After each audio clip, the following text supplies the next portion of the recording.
Hi friends, నా పేరు Surendra. Welcome back to my channel. ఈ రోజు రిలీజ్ అయిన రెట్రో మూవీ ఎలా ఉందో మాట్లాడుకుందామండి. సూర్య అండ్ పూజా హెగ్డే మెయిన్ లీడ్స్‌గా యాక్ట్ చేసిన చిత్రం. Karthik Subbarajan director. So, movie వచ్చేసరికి ఏంటంటే అంటే చాలా అంటే మూవీలో బేసిక్ స్టోరీ ఎలిమెంట్ అయితే మాత్రం చాలా పాతదే. అంటే ఒక చెడుపై ఒక మంచి చేసే యుద్ధం. సో, మనం చాలా సినిమాలు పాత సినిమాల నుంచి చూస్తానే ఉన్నాం. అంటే ఆహ్, ఒక ఒక చెడు అంటే ఒక చెడుని రిప్రజెంట్ చేసే ఒక కింగ్ అనుకోండి, లేకపోతే ఒక ఎవరన్నా అనుకోండి, వాళ్ళ చేతిలో చాలామంది మగ్గిపోయినప్పుడు వాళ్ళని రక్షించడానికి, వాళ్ళని కాపాడటానికి హీరోయిక్ రూపంలో ఒకరొస్తారు. అదే సినిమా బేసిక్ స్టోరీ అదే. సో, కాకపోతే డైరెక్టర్ తీర్చిదిద్దిన విధానం ఎక్సలెంట్ అనిపించింది. అంటే మీకెక్కడ బోర్ కొట్టదు. నాకైతే మాత్రం బోర్ కొట్టలా. ఆఫ్‌కోర్స్ నేను let me be very frank with you. Cinema నుంచి బయటకొచ్చేటప్పుడు కొంచెం మిక్స్డ్ ఫీలింగ్స్ చూసా ఆడియన్స్‌లో. అబ్బా! ఏందిరా 'సూర్య' మాత్రం కేకబయ్యా! అబ్బా! కానీ కొన్ని కొన్ని చోట్ల అన్నట్టు చూసా. కొంతమంది అనుకోవటం. బట్ నా వరకొచ్చేసరికి సినిమా ఎలా ఉందంటే నా పర్సెప్షన్‌లో చాలా చాలా బాగా అనిపించింది నాకు. అంటే ఆ మూవీకి తగ్గట్టు, రెట్రోనికి తగ్గట్టు పాత సినిమా స్టైల్‌లో ఆ ఫైట్స్ అప్పుడు గాని, లేకపోతే కొన్ని కొన్ని సీన్స్ అప్పుడు గాని ఇది చాలా బాగా అనిపించింది. సో, బేసిక్ కథలోకెళ్తే ఏంటంటే మొత్తం రివీల్ చేయను.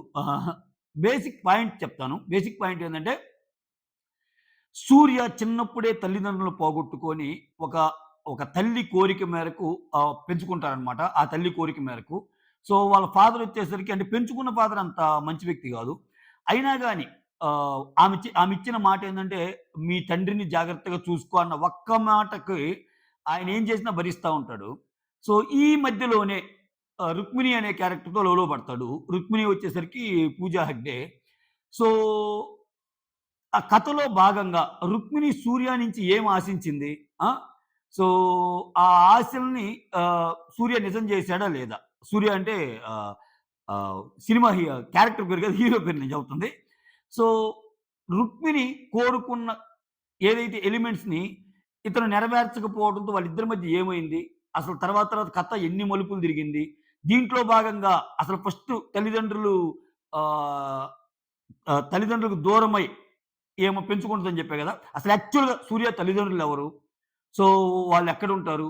సో, వాళ్ళ కథేంటి? ఇవన్నీ బాగా చూపిచ్చారనమాట. ఇక్కడ సూర్య వచ్చేసరికి చాలా అంటే ఒక ఆల్‌మోస్ట్ నీకు 4, 5 షేడ్స్‌లో కనిపిస్తాడు. పీక్స్ భయ్యా! పెర్ఫార్మన్స్ అయితే పీక్స్ సూర్య పెర్ఫార్మన్స్. సో, 'పూజా హెగ్డే'లో గ్లామర్ కోషెంట్ ఏదన్నా అబ్బా! పూజా హెగ్డేకి ఒక సెపరేట్ ఫ్యాన్ బేస్ ఉంటది గదా! మా హీరోయిన్ చూసుకోవటానికి ఈ సినిమాకెళ్దాం అనుకునే వాళ్ళకి మాత్రం అంత గ్లామర్ కోషెంట్‌తో ఏమి ఉండదు. అంటే కథలో భాగంగానే ఆమె పెర్ఫార్మన్స్ గాని, ఆమె వస్త్రధారణ గాని, ఆమె డ్రెస్సింగ్ స్టైల్ గాని అన్నీ అలానే ఉంటాయి. సో, 'సూర్య' ఈ ప్రాసెస్‌లో అంటే ఆహ్, ఏ ఏదైతే కథ చెప్పా గదా! ఈ ప్రాసెస్‌లో ఆయనకి కొన్ని నిజాలు తెలుస్తాయన్నమాట. ఎప్పుడైతే వాళ్ళ ఫాదర్‌కి వాళ్ళ వాళ్ళ ఫాదర్ ఒక రకము, వాళ్ళ గర్ల్ ఫ్రెండ్ 'పూజా హెగ్డే' ఒక రకం. ఈ ఈ గ్యాప్‌లో ఆయన తెలుసుకున్న కొన్ని నిజాలుంటాయి. ఆయన అన్వేషించుకుంటా పోయినప్పుడు. ఆ నిజాలేంటి? ఆ! సో, అనేది మాత్రం క్లియర్ కట్‌గా చూపిస్తాడు. చాలా ఇంట్రెస్టింగ్‌గా ఉంటది. అసలు లాస్ట్ ఫైట్ ఉంటదబ్బా! ఆ ఫైట్ అయితే నాకు ఇంకా చూడాలనిపించింది. జనరల్‌గా మనం ఏం చేస్తాం ఫైట్స్ వచ్చేటప్పుడు చూడం గదా! But last fight goose bumps అన్నమాట. ఆ క్లైమాక్స్ ఫైట్స్ అయితేనేమి, కొన్ని సీక్వెన్సెస్ అయితేనేమి. సో, సూర్య పెర్ఫార్మన్స్ కొన్ని సీన్స్‌లో అయితే ఎక్స్ట్రార్డినరీ.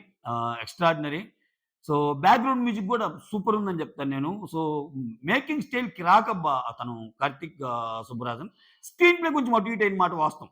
స్క్రీన్ ప్లే ఏందంటే ఇంకొంచెం బెటర్‌గా బా తీయొచ్చు అనిపించిన మాట వాస్తవం. అంటే నెగెటివ్ చెప్పాలి కాబట్టి ఏదో ఒకటి చెప్పాలనుకుంటే.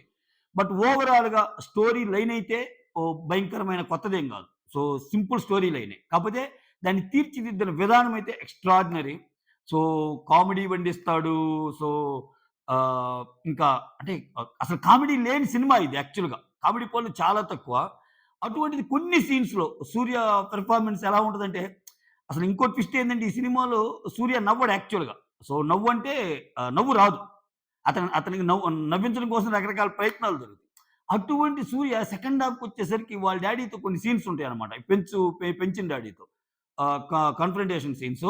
వాటిల్లో ఒక కైండ్ ఆఫ్ యాక్షన్ చేస్తాడన్నమాట. డాడీ అంట అబ్బా! నాకైతే కిరాకనిపించింది. అంటే కొంచెం బాగా నవ్వొచ్చిన సీన్స్ అవి. యాహ్! మొత్తానికి మూవీ అయితే క్లైమాక్స్ అయితే సూపర్ అనిపించింది నాకు. అంటే అతను టేకింగ్ అయితే ఎక్స్ట్రార్డినరీ. సో, మీరు ఖాళీగా ఉన్నారు చూడొచ్చు అనుకుంటే ఈ మూవీకెళ్ళి ఒకసారి చూడొచ్చనమాట. So, that's all. Thank you so much. Signing off. మీ సురేంద్ర. వీడియోస్ నచ్చుతుంటే లైక్ చేయండి. కొత్తగా ఎవరైనా చూస్తుంటే ప్లీజ్ డూ సబ్స్క్రైబ్.